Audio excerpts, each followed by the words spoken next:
Staircase के पास आते ही अनिका ने देखा कि सामने की लिफ्ट का दरवाजा खुला था। उसने सोचा कि लिफ्ट से जल्दी सेकंड फ्लोर तक पहुंच जाएगी, इसलिए वो लिफ्ट में चली गई। लिफ्ट में जाने के बाद जैसे ही अनिका मुड़ी तो अंजलि आंटी को उसका चेहरा साफ नजर आया। वो कभी नहीं भूल सकती थी उस चेहरे को जिसने उनके पति की जान बचाई थी। अंजलि आंटी ने अब्दुल्ला को इशारा करके कहा, यही है वो लड़की जिसने मेरे पति की जान बचाई थी। अनिका ने सोचा नहीं था कि जिस आदमी का उसने ऑपरेशन किया था उसकी पत्नी उसे हॉस्पिटल में इस तरह मिल जाएगी। अंजलि आंटी ने अनिका की ओर इशारा करते हुए उसे फिर से कहा, थैंक यू सो मच, आज तुम्हारी वजह से मेरे हस्बैंड जिंदा हैं। अनिका के आसपास खड़े लोग उसे बड़े सम्मान के साथ देखने लगे। अब्दुल, जो ये सब देखकर चौंक गया था, मैडम क्या आपको यकीन है कि इसी लड़की ने? इस लड़की को मैं कैसे भूल सकती हूँ, कोई चांस ही नहीं, यही तो है वो। तभी वहाँ रोहित लेबोरेटरी से किशन जी की स्कैन रिपोर्ट्स लेकर हॉस्पिटल कॉरिडोर में आया। रोहित ने देखा कि अब्दुल, अंजलि आंटी और अनिका साथ खड़े कुछ बात कर रहे थे।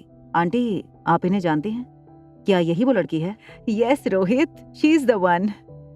अनिका का ये नया रूप देखकर रोहित फिर सरप्राइज हो गया। रोहित बस अनिका की आंखों में देखता रहा। रोहित जिस तरह अनिका को देख रहा था, अनिका रोहित की नजर हटाने के लिए यहाँ वहाँ देखने लगी और फिर अचानक अब्दुल से पूछा, क्या मुझे मिस्टर रोहित मारवा की अपॉइंटमेंट मिल सकती है? अपॉइंटमेंट? किस बात की अपॉइंटमेंट? क्या आपने मेरा मैसेज मिस्टर मारवा को नहीं दिया है? अब्दुल, इनका मैसेज क्यों नहीं दिया तुमने मुझे? वो दरअसल मैडम कल रात को आपसे मिलना चाहती थी। आपकी दादी माँ के ऑपरेशन के बारे में कोई बात करना चाहती थी। इतनी बड़ी बात तुमने मुझे बताई क्यों नहीं?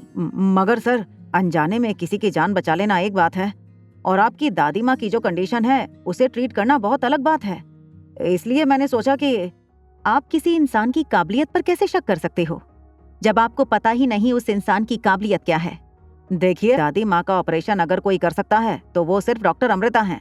कोई उनसे बेहतर हो तब भी आप उन्हें मौका नहीं देंगे?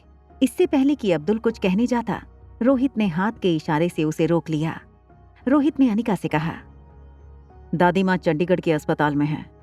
उनकी कंडीशन ऐसी है कि उन्हें कहीं ले जाया नहीं जा सकता। आपको चंडीगढ़ आना होगा मेरे साथ। ठीक है, 2 दिन बाद चलेंगे।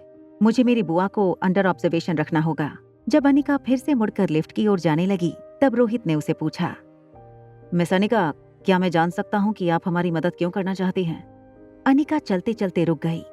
अनिका को लगा कि शायद रोहित को इस बात का शक हो चुका है कि वो ही डॉक्टर अमृता है। अनिका ने थोड़ी देर कुछ सोचा और फिर मुड़कर रोहित की आंखों में आंखें डालकर कहा, मेरी एक शर्त है, जब मैं आपकी दादी माँ का इलाज कर दूं तो आपको मेरी भी एक मदद करनी होगी।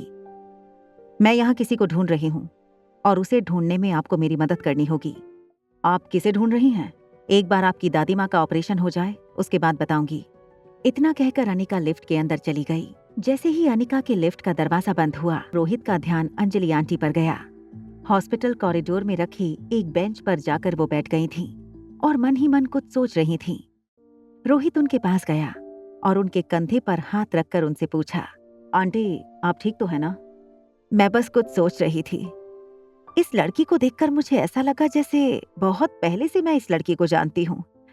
जाने दो, हो सकता है मैं गलत हूँ, कुछ ज्यादा ही सोच रही हूँ। रोहित ने अंजलि आंटी का हाथ पकड़ा और दोनों किशन जी के रूम की तरफ आगे बढ़ने लगे।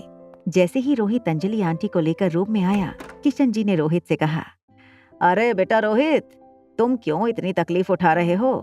I am fit and fine, now don't worry about me. अगर तुम्हारा ध्यान मारवा ग्रुप ऑफ इंडस्ट्री से हटा तो भाई नुकसान हम जैसे इन्वेस्टर्स का ही होगा। अब बस भी कीजिए ये हंसी मजाक, पहले ठीक हो जाइए, बाद में करते रहिएगा। आंटी इज राइट, जब तक आप बिल्कुल ठीक नहीं हो जाते आपको बस आराम करना है। वैसे आप लोग यहाँ किससे मिलने आए थे? बेटा, मैं यहाँ अपनी बड़ी बहन को ढूंढने आया था। 25 साल बाद उसकी कोई खबर मिली थी मुझे। उसने यहीं किसी लड़के से शादी की थी।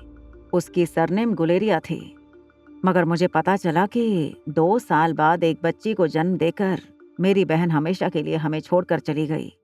आज भले ही वो हमारे साथ नहीं है, मगर हमें उनकी बेटी को ढूंढना है। हाँ, तुम ठीक कह रही हो। बेटा, जरा मेरी वो बैग देना। कमरे के एक कोने से रोहित ने किशन अंकल की बैग लेकर उनके बेड के पास रख दी। किशन जी ने अपनी बैग खोली और उसमें से एक पुरानी तस्वीर निकाली। ये है मेरी बहन स्वाति की तस्वीर।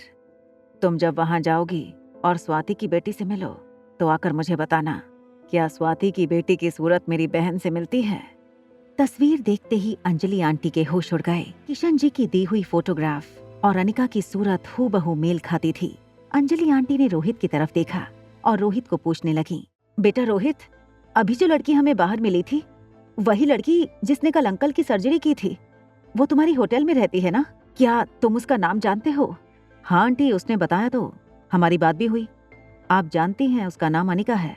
नाम तो मैं जानती हूँ, लेकिन मुझे उसका पूरा नाम नहीं पता। क्या तुम जानते हो उस लड़की का पूरा नाम क्या है? अनिका गुलेरिया है उसका पूरा नाम। आगे की कहानी जानने के लिए देखें अगला एपिसोड सिर्फ पॉकेट एफएम के YouTube चैनल पर। और एक लड़की को देखा तो के सारे एपिसोड को सुनने के लिए डिस्क्रिप्शन में दी गई लिंक से डाउनलोड करें पॉकेट एफएम ऐप।